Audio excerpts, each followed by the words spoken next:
Hi, and welcome to the Microsoft Virtual Academy, our session on 20 C# questions explained.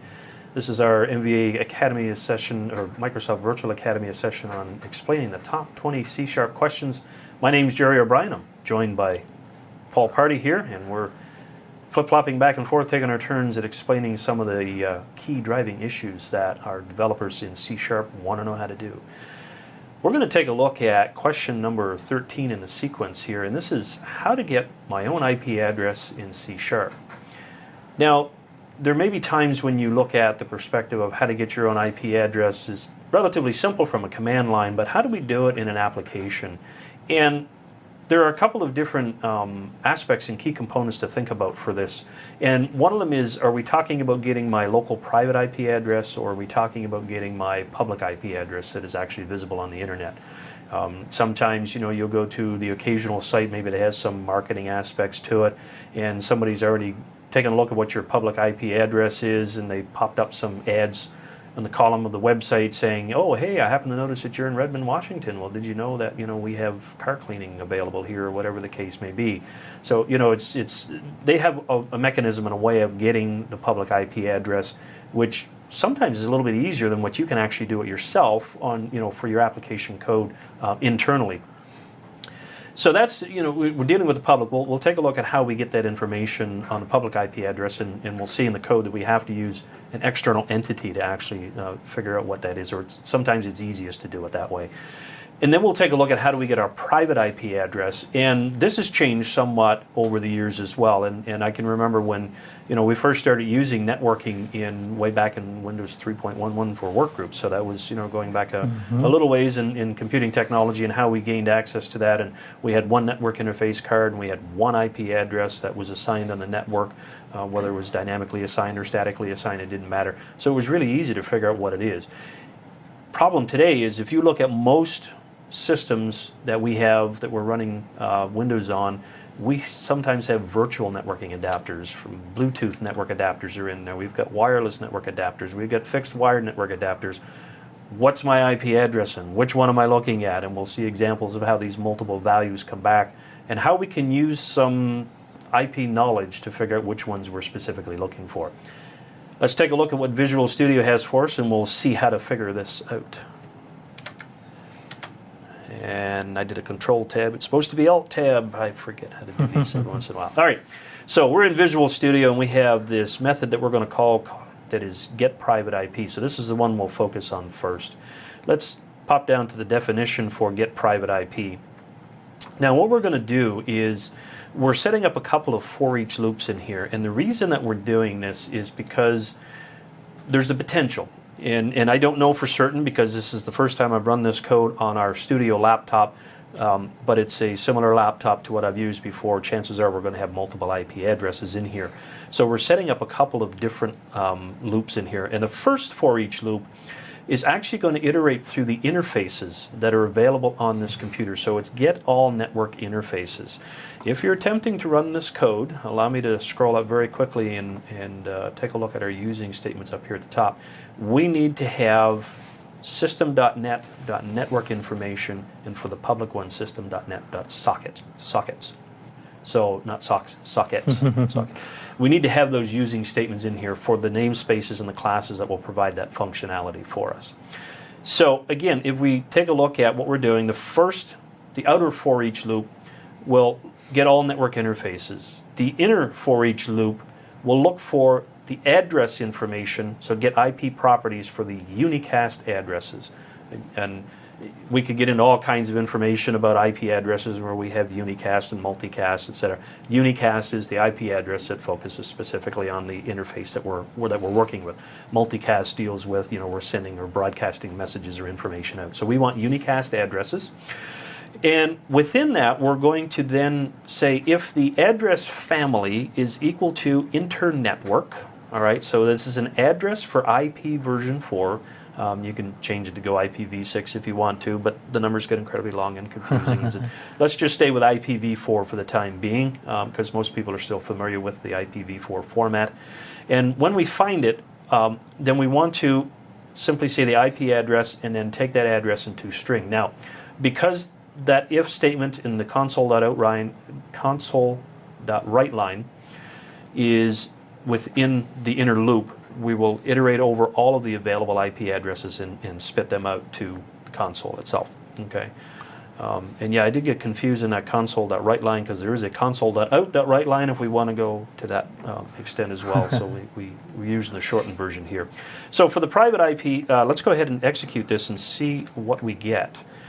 So you'll notice that indeed this studio laptop does have multiple types of adapters. Okay, there's one physical Ethernet card in this laptop. There's one physical wireless adapter in this laptop. So that's two interfaces. Why do I actually show 5 values here? What's the deal? Why do we have those? To understand that, and we don't really want to do this because we're going to have to step out and get into the networking properties and see all the virtual network adapters that exist, et cetera, et cetera.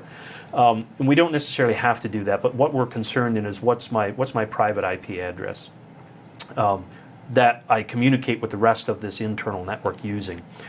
Anytime you see a 169.254 in an IP address, that's what's known as an APIPA, or Automatic Private IP Address value that's assigned to a network adapter.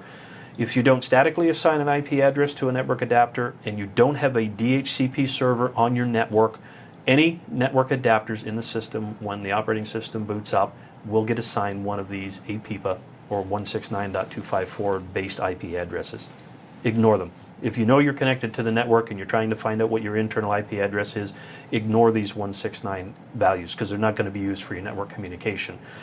Unless, of course, you decide that all of your internal networks will use 169 and you don't have a DHCP server set up. Potentially your home network might use these as an example. And you can write code to filter those out if you know that you don't want to use them. You can have that as a part of your loop so that they don't even show up in your list if you'd like. Yeah, absolutely, and that's a good point too. We could get into the code of that loop and we could put in some check some regular expressions or do a quick little if and say, if IP begins with 169.254, just don't bother outputting it. Before I tell you what the real IP address is, and the majority of you have probably guessed it already, we'll just talk about the last one that doesn't matter, and that's that 127.0.0.1, which means me. My IP address, my local host is essentially what it stands for. And again, it's not routing, it's not routable, it's not going out on your network. So the one that we're looking for in the private is actually this 10.120.228.109. And now you know how to hack into the Microsoft. No, you can't get to that. Our firewalls will stop. That's an internal IP, private IP address range as well that we have assigned on this particular network subnet. So. By the way, that 127.0.0.1 is called a loopback address. Is that correct? It's also called a loopback, or localhost. Yep. So you can ping yourself to see if your network is functioning by pinging 127.0.0.1. All right, so that was the private IP address. And again, that one's relatively simple. It was just a couple of loops that we built in there to go ahead and create what we were looking for to iterate through the network interfaces and the IP addresses assigned to all those interfaces and see what they are. To get your public IP is a little more, not necessarily complex or complicated. The particular example that we're using, I didn't write myself. We've actually taken a look at stackoverflow.com for some of these questions. This is where a lot of people go for help on some of their coding questions. And if the author is watching this, I stole your code. I'm telling you flat out, I stole your code. I liked it. It worked well, and it makes the point relatively easy. So what we're doing is calling a public IP. Here I'm just declaring a string value called public IP.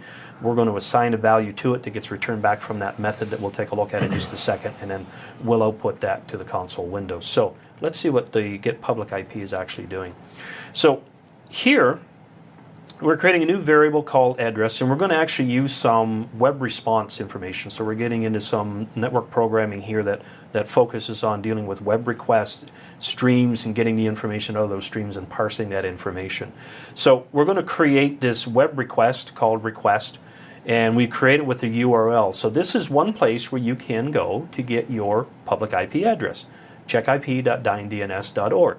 And visiting this URL from your computer will actually pop up the UI on your web browser, and it will tell you what your public IP address is. But if you want to do it in code, we've got to parse that HTML. So we set up a couple of using keywords here. So using the web response, so we're setting up a web response for what comes back from this web request, and we're saying request.getResponse. So give me the response, which is going to be basically raw HTML. That's going to come back in this response. And then we're going to create a stream reader to actually read that information.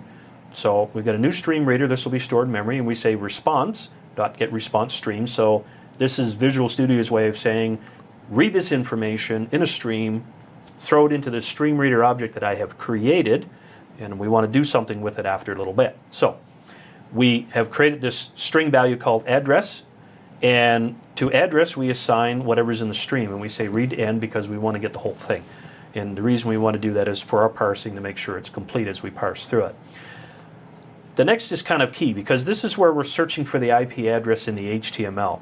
We create a couple of variables, one's called first and one's called last, and if you watch Paul's previous one around how to parse XML, this is a similar concept. We're actually parsing HTML as opposed to XML, and in this case we're looking for specific attributes. So we're looking for the index of address, and the reason we're adding +9 is because there are some characters that are ahead of that actual IP address, and we want to get rid of those. So we're going to find out where that address is. We're going to step forward 9 places till we get to where we want to be. And then we take the last index of body, and if you know HTML, the closing body says that's almost the closing of our HTML page, not quite. And then the address will be the substring. So within the substring, we're going to grab the address based on the first. So this becomes the place we start. This becomes the place we end. We pull out, and as a matter of fact, let me pop a breakpoint on this as we step through it, and maybe we'll help kind of see how we're kind of parsing some of this information as well. It's important to note too, as you're going through this, that the way that we're setting up this code is very specific to this web address. So a different page that might give you your external IP address would be structured differently, so you might have to write code to accommodate that structure. And by the way, if checkipdinds.org changed the way that their page looked, this code would break and we would have to adjust to that. So it's really important when you're scraping, essentially we're scraping HTML here, that you keep in mind that as the page changes or as the pages differ, that you have to write code to accommodate that specific page. That's why having a nice internal method to call is a lot more reliable, but this is the way that we have to do this for this example. Yeah, great point on that, Paul. So let's go ahead and start the execution on this and see what happens. So we call the get public. So we've basically stepped into our get public IP. We've got a web request, so if we use some of the nice features built into Visual Studio, we can see some of the aspects and the key components of the request object itself. We've got a response object here that is going to include some information for us. We've got a stream object that's including the information. But also down here in our autos window, we have the variables. And we wanted to talk about address to see what information we're getting. So because we've executed address equals stream.read to end, you can see, if I hover my mouse over here, of course it may be a little small on your screen, I apologize. I think we have zoom it, or head zoom it on here. We could zoom it in a little bit more, but the actual value that we're seeing is the same down here. So we've got an HTML tag, we have a head tag, we have a title tag, in which case it says current IP check, and then as we step into the body, we have something called current IP address : and then we've got this IP address, 131.107.160.110. So it's important to take a look at what we're doing. So again, remember how I said that we're doing +9. So if we look at the value that's in here and we say we're looking for the index of address, we find address in that text string. And in our case, address in that text string comes after current IP. So we found address, and we're saying what I want you to do now is grab the next 9, or so move ahead by 9 in that, right? So if you go ahead and count from address to 9, what will we end up with, right? Is essentially the values that, or starting of the value where we want it to be, okay? So which is our IP address. So first is currently 0, but let's press F11 to step through the first line. So first gives us the address and the index of what we're looking for. So it's 76, and you want to count 76 from the beginning all the way to the end, go ahead, but trust us, it ends up in the right place right? And then we add 9 more to get to where we want to be. If we press F11 to step through, we say that the last index of body is 91.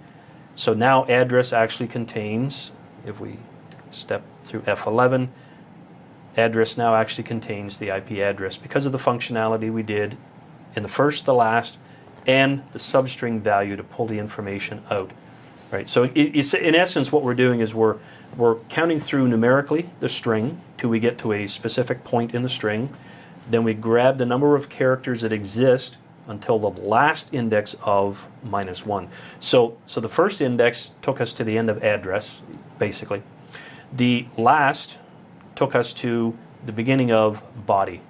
And so we just said everything after address and before body, that should be our IP address. And it was. So it returned the IP address for us. I'll press actually if I press F5, that will step all the way through and our console window will disappear. But we would basically, here's our string public IP, currently null, in which case it will set it out, and then console.write line would actually print that out. So again, the key aspect of what Paul said was because we are using dynDNS.org, this parsing logic right here is specific to the results returned from this particular URL. There are a number of other providers out there that you can ping and get the same HTML response back with your public IP address, but their format may differ, so you're going to have to play with the substring and the index of values to get to where it is that you need to be. Right? So there we have it. That's the answer to that question. It shows us how to do our private IP. It shows us how to do our public IP. 2 simple methods to get both of them. And it returns the information in a relatively easy to use functionality and format. So why doesn't the .NET framework, do you think, provide a method so that you can actually get the public IP? Do you have any idea why that is and why we have to use that external service? Well, there's probably a functionality of what information we can glean from our networking infrastructure and what's specifically available. So the majority of networks today have a firewall or a router that sits between the computer and the internet interface itself. And sometimes you can actually, if the firewall or the router allows you'll actually be able to ping that and maybe get your external. For your average home user's wireless router that they have, you can actually go into the UI or the user interface for that via web browser, and you can get your public IP address. The information for most of your public IP addresses for the average user is dynamically assigned by an internet service provider anyway. So there's multiple layers of networking that we have to go through just even to get to the external, right? So you've got your private IP address that goes and hits your router, and your router then translates that via the routing table to maybe another routing address, and if it's a case of a firewall, we've got an external IP address that's assigned to that firewall. So there really isn't a simple way of gaining access to that external IP address as you step through the multiple routing tables and then the network address translation that exists within some of these routers and things like that. So it's a little more complex, but yeah, that's a good question, and maybe we might have to go talk to some folks in the .NET team and say, hey, can we do this? What is there an easier way to get there? So yeah, we'll do that in our next 20 questions. Yeah, we'll do it in the next 20 questions. We'll bring in one of the networking stack programmers and say, how are you going to solve it? Help us out with that. Yeah. Good.